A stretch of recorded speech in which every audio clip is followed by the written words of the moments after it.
Hey, what's going on, guys? This is the 2024 Ultimate Guide to Facebook Dropshipping, and I spent a lot of time building out this slide deck, so I know you guys are going to have questions, and if you think of a question, just leave it down below, and I'll give you an answer. All right, let's jump into the slide deck. I hope you guys enjoy. So, real quick before we go in, I just want to say I'm hosting an event in Miami February 4th coming up. So if you guys want your tickets, it'll be in the first link down below. I hope to see you there and meet you guys in person. And secondly, if you guys aren't already in Viral Ecom Ads VIP, you guys get 75% off all ad creatives. So we'll talk about this a little bit more in the video because it is part of the strategy. But yeah, go check it out. All right, so what are we going to be covering in today's video? We're going to be talking about the evolution of Facebook dropshipping.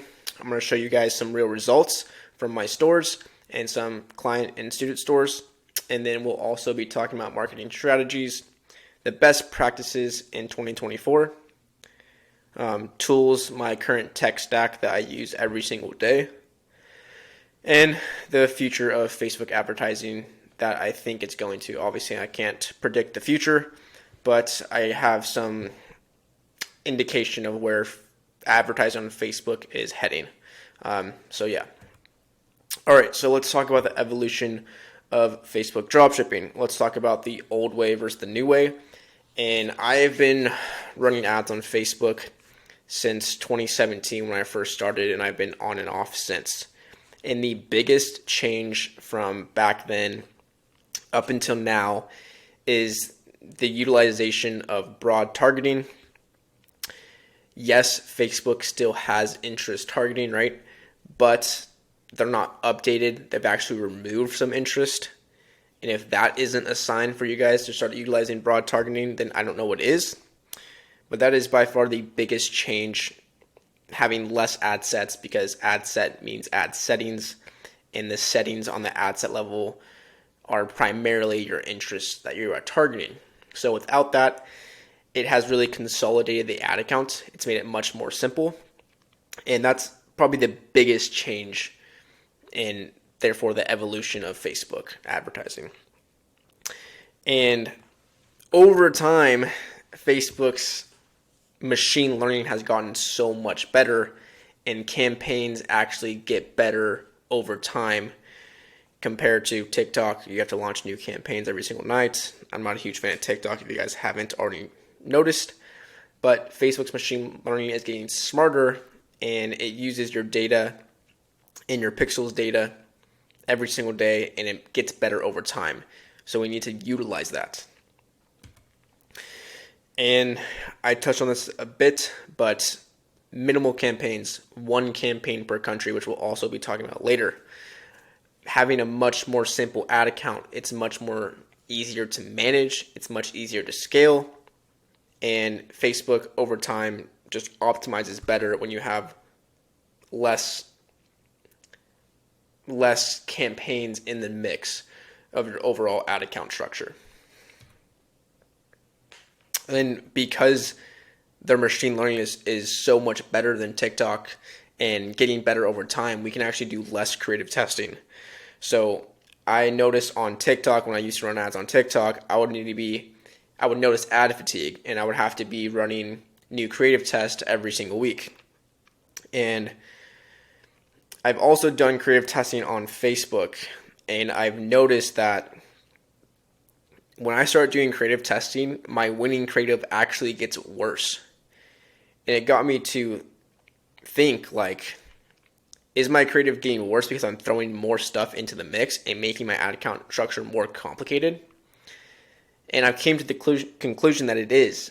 And in fact, I do much less creative testing now.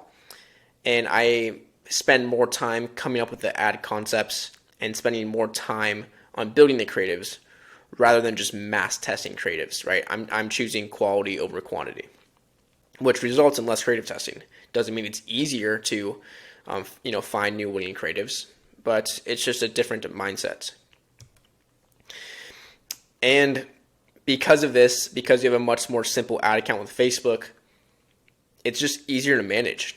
I can manage my stores, student stores, and a few client stores all under an hour a day because, again, the account structure is so simple. I'm not surf scaling budgets, every 30 minutes, every 45 minutes. And when I used to run ads on TikTok, and I've done over 500K on TikTok, I would be sitting there kind of shitting my pants every single day in the ad account, turning off ad sets, turning off ads, turning back on ad sets, turning campaigns on and off, surf scaling budgets, surf scaling CBOs, surf scaling ABOs, bid ladder strategy, turning off bids. Like, it worked, but I was on my laptop right here all day, every day. I don't know about you guys, but that's not how I want to run my business at all. Right? So with Facebook, I'm not seeing any of that. None of that. It's amazing. It's much better.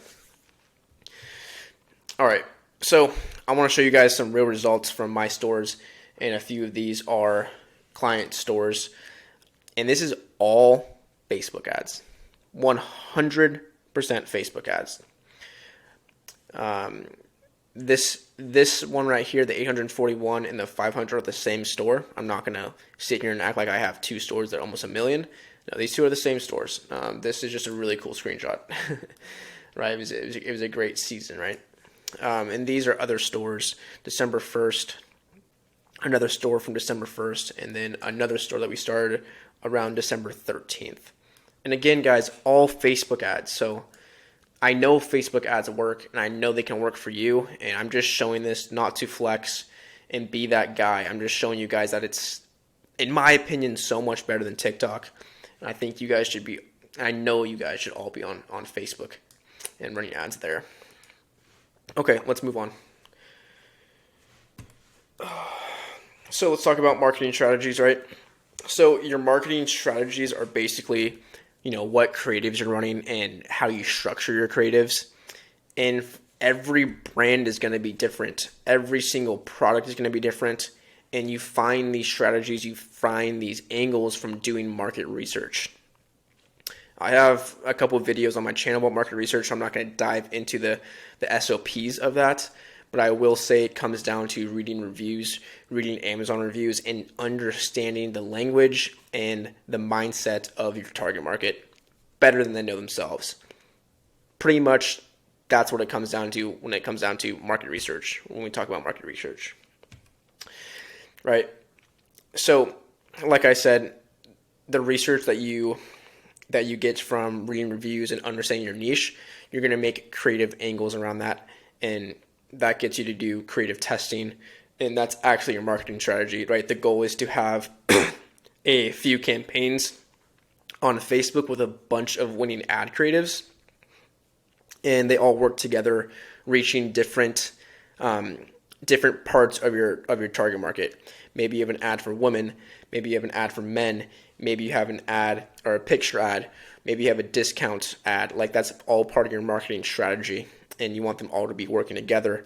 And that comes down to finding winning creatives that get spend in a Facebook CBO. And then, so you can either run picture ads or video ads on Facebook. And everyone's like, what do I run, picture ads or video ads? The answer is both. You want all the winning ad creatives that you can possibly get, and they're going to come from video form. They're going to come from picture form. And you're going to reach different audiences and different people in your target market depending on the actual ad creative itself.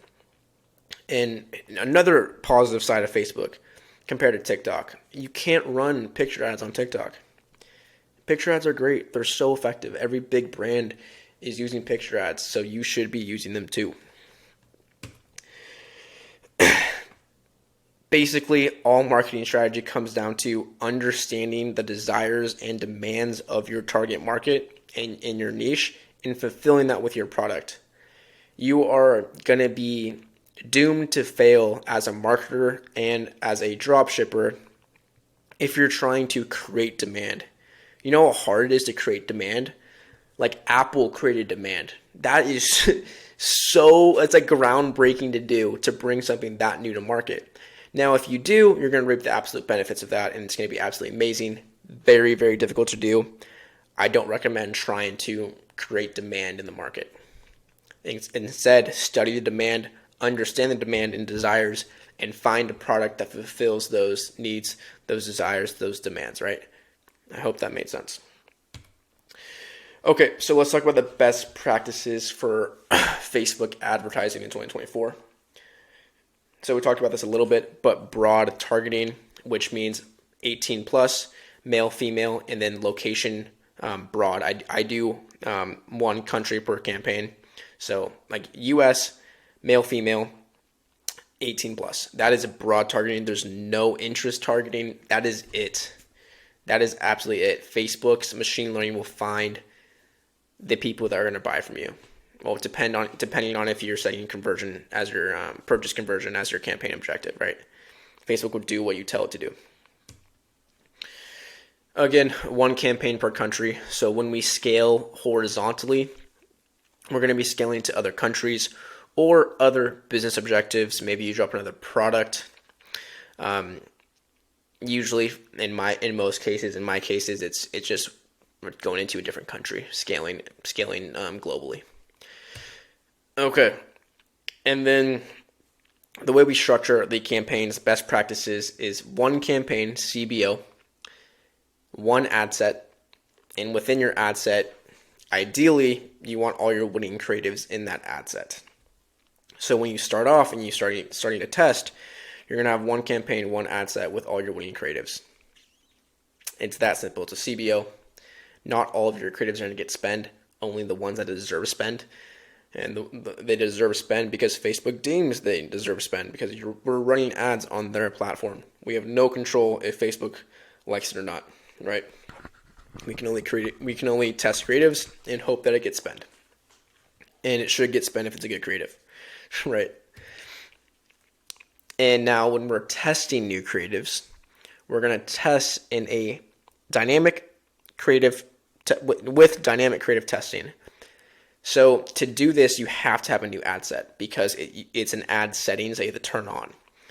So again, it's going to be the same campaign, except now you have a second ad set testing a dynamic creative. And we're going to follow the 3-2-2 method. So 3 videos or pictures around the same creative concept, 2 primary text, and 2 headlines. I don't want to start to confuse you guys. Again, if you guys have questions, comment down below. But when you're testing new creatives, test in a new ad set. So you have the control group with your winning creatives, and then you're testing a new ad set, a new concept alongside your control variable. Right? Okay. Hope that made sense. And then for scaling, I know we talked about scaling horizontally into new countries, starting off at whatever budget you're comfortable with. But as far as scaling your current campaign, say your campaign in the US, you can scale from anywhere from 5 to 20% per day. I don't go over that. And you can even do less than this. And what I mean by less is maybe do 20% 3 times a week, maybe 5% every day. Doesn't matter too much. Obviously, you want to be scaling if your goals are hit, if you're hitting your net margin goals, if you're hitting your CPA goals, that's when you want to scale. Obviously, you don't want to scale when you're not reaching your goals. You want to optimize and get there, then scale up, right? But yeah, I don't surf scale. I don't get aggressive. I want to stay in the learning phase. I don't want to exit it. And yeah, the most I would do is 20% per day on the CBO level. And you can be doing this for multiple campaigns. So, it adds up pretty quickly. And good thing I threw this bullet point in, or else I would have forgot. But you shouldn't be creative testing when performance is up. You should only be creative testing when performance is down. Because when you creative test, it actually might affect your winning creative in a negative way. So why would you want to risk that if everything is going smoothly, right? Performance is down, find winning creatives, find something that works, scale it up. When you're starting to scale and your performance is going down, you can lower budget. If that doesn't help, you can start finding new creatives, right? Okay. So let's talk about some tools and my tech stack that I use every single day. So Canva, I'm on Canva all the time, making pictures for ads, for my store, for logo design, for my Instagram story post, my Instagram post. I mean, I use Canva literally every single day. It's absolutely great. I'm on the pro version. I don't know how much it is, but it's I know it's relatively cheap, and it's a lifesaver. So I definitely recommend using Canva. Of course, ChatGPT. I don't need to speak on this. You guys know what ChatGPT is. I use it to help come up with ad concepts, with headlines. I usually tweak it a little bit. I never just copy and paste. It's not, it's amazing. Don't get me wrong, but I think you can do a little bit better than their headline and their copywriting. But you can use ChatGPT in millions of ways. You guys already know that. Google Sheets, I mean, I can't express this enough how much I use Google Sheets. I use it to keep track of my day-to-day with my war map. I have a video on that if you guys want to check it out. Keeping track of my media buying. I keep track of, literally everything. Profit loss. I mean, the list goes on and on. I do my market research in Google Sheets. Like, it's basically Excel. So if you guys are good with either one of them. I use viral Ecom ads for quick editing. I can send them clips, or they can go find clips, and I give them a script or an ad concept, and they'll edit it because I'm not that good at editing. And then 11 labs for voiceovers if I want to edit some videos and add a voiceover. And I use foreplay.co a lot. It's like an ad spy tool. It's you can use it as a product research tool, and it's fairly good. But I usually use it to spy on ads on Facebook, and it lets you download ads as well from the Facebook ad library. Because when you find a video in the Facebook ad library, you can't just right click and download it. You have to use Foreplay. And yeah, it's a great tool. I definitely recommend it. So I'm on Canva's paid. ChatGPT, I'm on the paid one. Google Sheets is free. Viral Ecom ads is $50 a month. The VIP 11 Labs is free, and then Foreplay is $50 a month, I think. So it's relatively cheap, guys, and it's just a time saver. It makes my life easier, so that's why I use them. Oh, and Triple Will, and that's to track attribution and profit loss on all my stores. It's expensive. It's like $300, but when you're scaling, it's definitely worth it. If you guys aren't scaling, don't even worry about it. Okay, so let's talk about the future of Facebook ads in my eyes. So I think it's going to come down to just being a better marketer. And I say better creatives, but that entails a lot. Better copywriting, better headline writing, better creative angles, better picture ads, better video ads. You guys get the picture.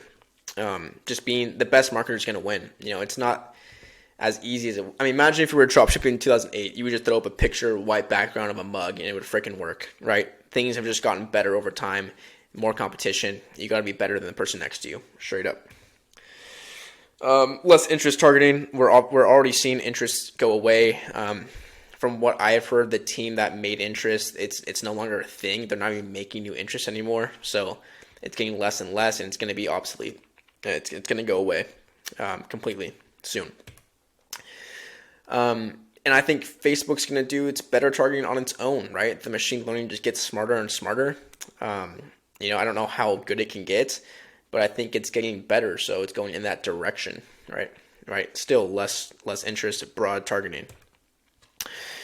I think Facebook's going to push really hard on their advantage shopping campaigns. We're already seeing that. When you press create new campaign, it wants you to use an advantage shopping campaign. I don't recommend you guys use it still, but I think it's going to get better and better and better, and it's going to be undeniable that we should be using advantage shopping campaigns. For now, I wouldn't, but we're talking about the future here. Who knows? And sorry, but there might be higher restrictions in the future. I've experienced the waves that Facebook goes through of just banning people left and right.